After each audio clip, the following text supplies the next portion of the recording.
2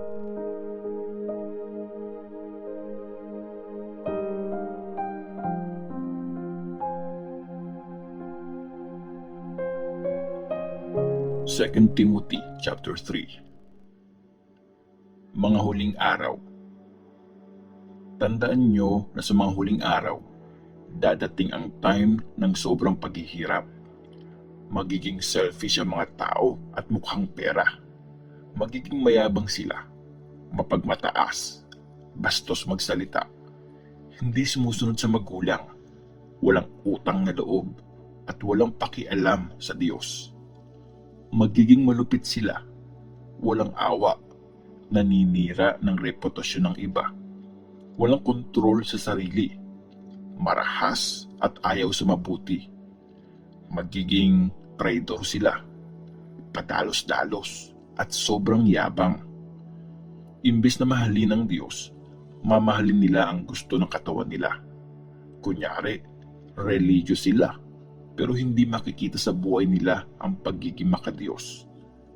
Layuan mo ang mga ganyang tao. Yung iba sa kanila, pumupunta sa mga bahay at binibiktima ang mga babaeng madaling mapaniwala. Ang mga babaeng ito ay nagigilty sa mga kasalanan nila at nakokontrol ng iba't ibang pagnanasa. Tinatry nilang matuto pero hindi nila maintindihan ang katotohanan. Kung paano kinontra ni Jannes at Jambres si Moses, kinontra din ng mga taong ito ang katotohanan kasi mga kaaway sila ng kung ano ang totoo. Hindi sila nag-iisip ng matino at hindi totoo ang faith nila. Pero hindi magtatagal yung mga ginagawa nila kasi makikita ng lahat ang kalukuhan nila gaya na nangyari kina Jannes at Jambres. Mga huling bilin. Timothy, sinunod mo kung ano ang mga tinuro ko at ginaya mo kung paano ako namuhay. Alam mo kung ano ang gusto kong gawin at ano ang pinaniniwalaan ko.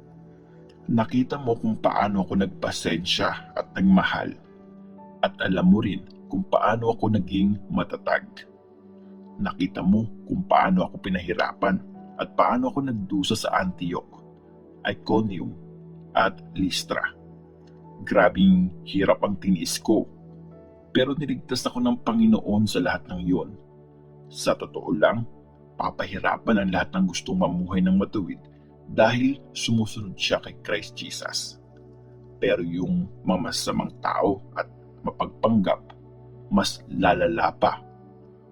Lolokohin nila ang ibang tao at pati sila lolokohin din ng iba. Pero ikaw, magpatuloy ka sa mga katotohanang tinuro sa iyo at matibay mong pinaniwalaan. Kilala mo kung sino ang mga naging teachers mo. Bata ka pa lang, alam mo na ang Holy Scriptures. Magagawa nitong ibigay sa iyo ang karunungan para maligtas ka dahil sa pagtitiwala mo kay Christ Jesus.